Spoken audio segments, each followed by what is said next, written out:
Welcome to PrimeAlpha's interview series, insights from industry practitioners discussing their journey and their discoveries. Hello, my name is Amanda Jogia, the CEO of PrimeAlpha, an online ecosystem bringing together alternative opportunities and their investors. I have the pleasure of introducing John Brant, who has been investing in alternative investments since 2000. He spent the last 14 years managing a private investment partnership and recently joined A3 Financial in Denver, Colorado as a portfolio manager. Welcome, John. Thank you very much. I appreciate you having me today, Amanda. So glad to have you. I'm really excited to hear about your career journey. I've had the fortune of working with A3 for a while, so I'm really excited to meet their new member. Well, thanks. It's great to be here. I'm happy to be part of A3 as well. So great to sit down with you. Yeah. So tell us about your career journey and what led you here. I was a microbiology undergraduate and focused specifically on going to medical school, and figured out very late in college, and actually a little bit after that, I was more interested in business than I was in microbiology or attending medical schools. When I graduated school, a friend and I decided we wanted to move to South America to ski, and specifically go skiing in Chile and Argentina. And as part of that, we decided that it would be a good idea to look at different business opportunities down there. So we ended up finding a snowboard manufacturer in Washington and became their sole distributor in Chile and Argentina. Moved down there and started marketing their snowboards. At the time, and still today, I'm not a snowboarder, but we saw it as an opportunity. So part of that really made me realize that I was more interested in business than I was in medicine. So, after being in South America for a while, I moved back to the States and I worked in a cell biology research laboratory for a couple of years, which really sealed the deal that I did not want to do that. So at that point, I decided to attend business school to transition more into business and finance and investments, which is always something I'd been interested in. But it was kind of a logical step to make that transition by going back to business school. After going to school, my first job out of business school was working for a large agricultural and rural infrastructure lender called CoBank, which is part of the Farm Credit System.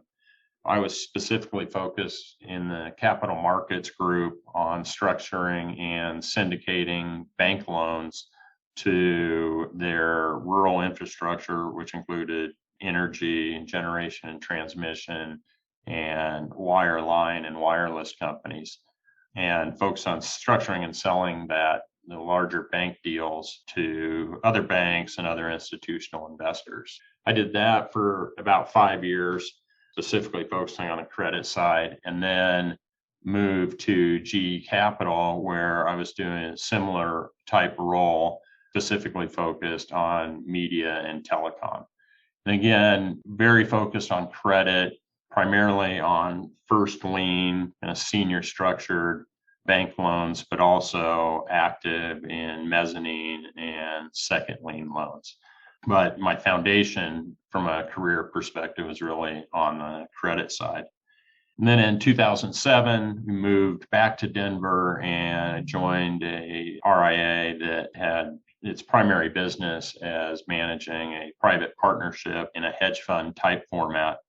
It was specifically focused on investing in private investments, private debt, credit opportunities, real estate, oil and gas, natural resources, and then just other opportunistic investments.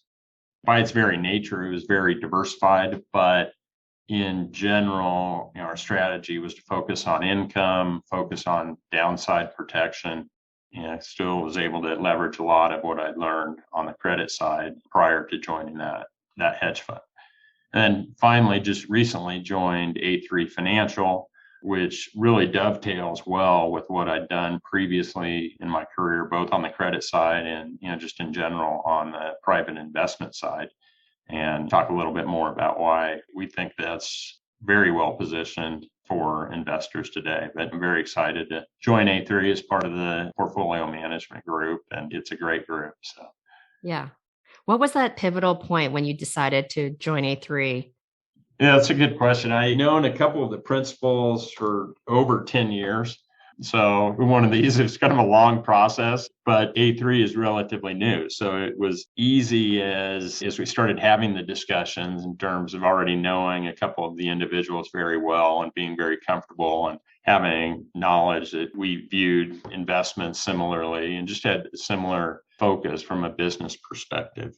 The other thing that was interesting to me was the focus on income. And I think that's really where A3 is trying to set itself apart in terms of focusing on income that's non-traditional with regards to fixed income markets. And given what we had done on the private side and the private partnership side, thought that dovetailed very well. So I was excited to be able to join a firm of people I already knew and trusted and enjoyed working with, but also we had a structure where we could bring out similar types of investments that we were doing on the private side and bring those out in an interval fund type structure that give a broader group of investors access to the types of investments that they're looking for, specifically with an income orientation. So it was interesting to see how our histories dovetailed and our experience dovetailed to create A3 and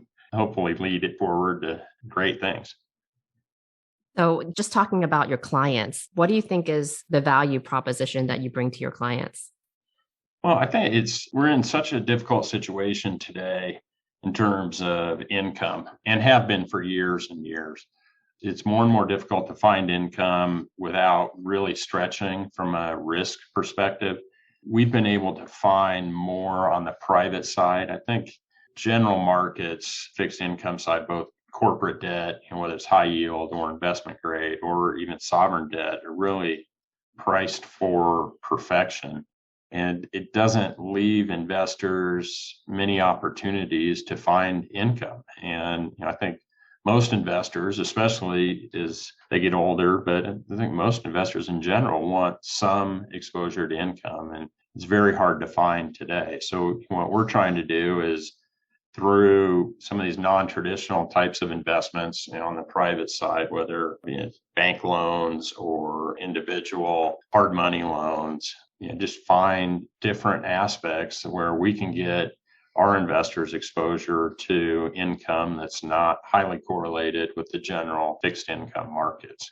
Our view, and my view in particular, is that there's a lot of risk in the fixed income markets in general today. Low to negative interest rates, you really do need to stretch for yield in the traditional markets, and we're not comfortable with that. So we've been able to find yield elsewhere for investors.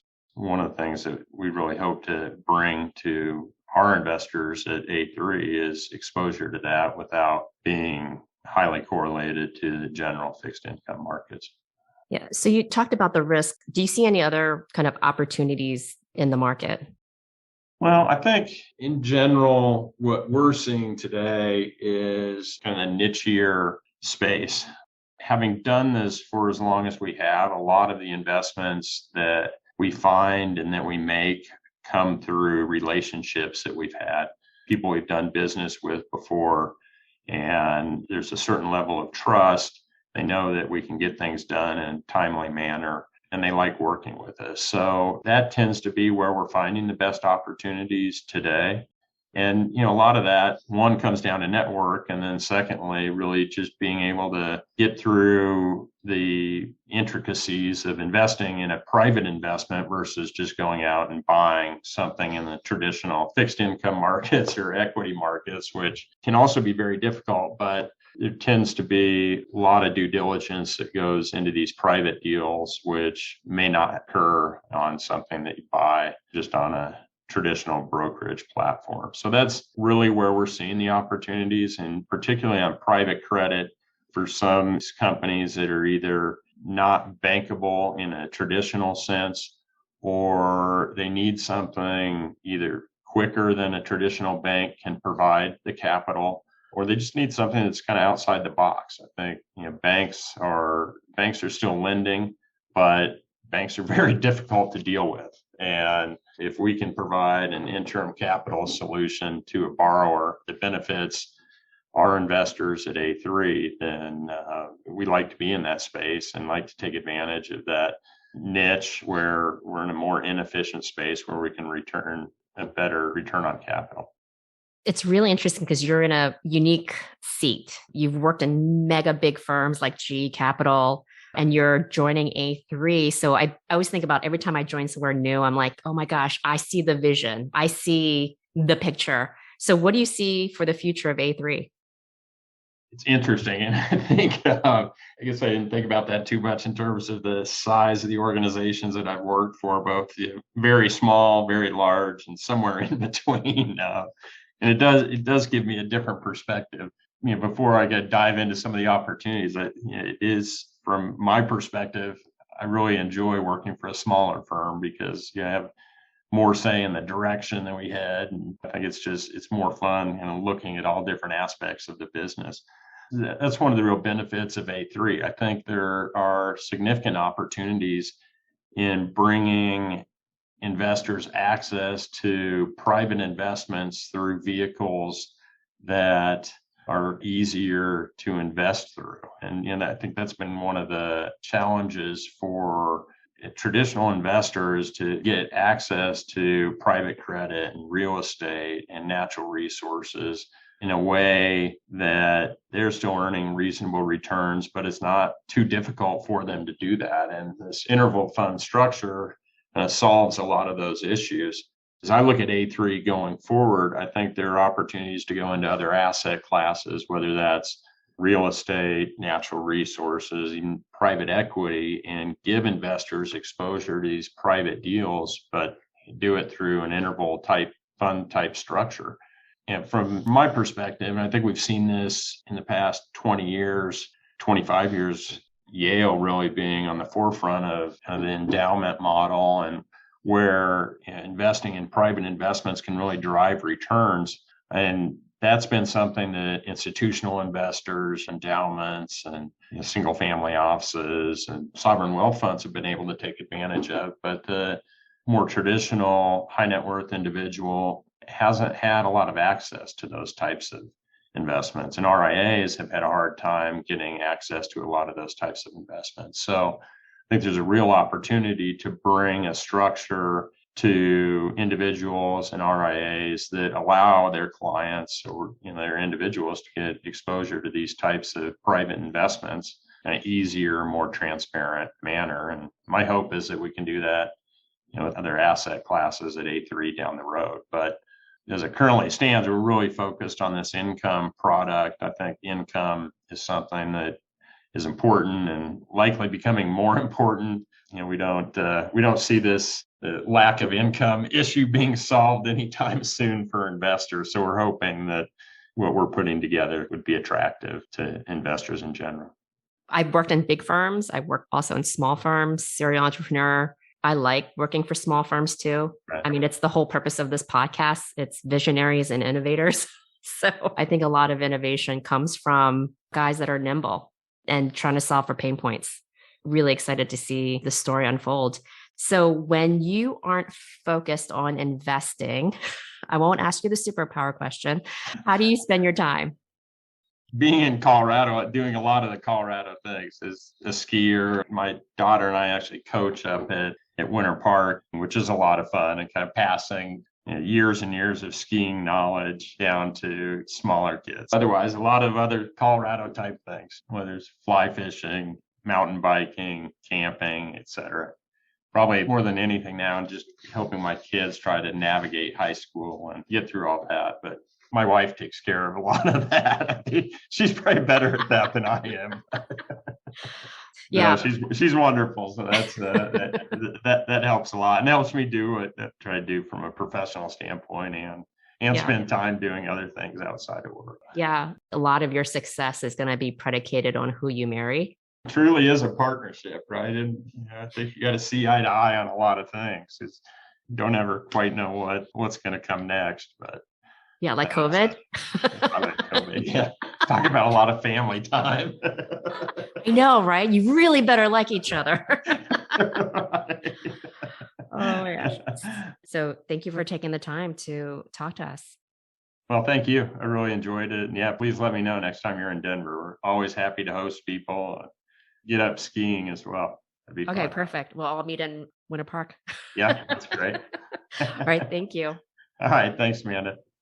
Thank you for listening to PrimeAlpha's Visionaries and Innovators podcasts. As always, you can head over to primealpha.com to sign up to our email list, as well as check out our other podcasts. See you next time.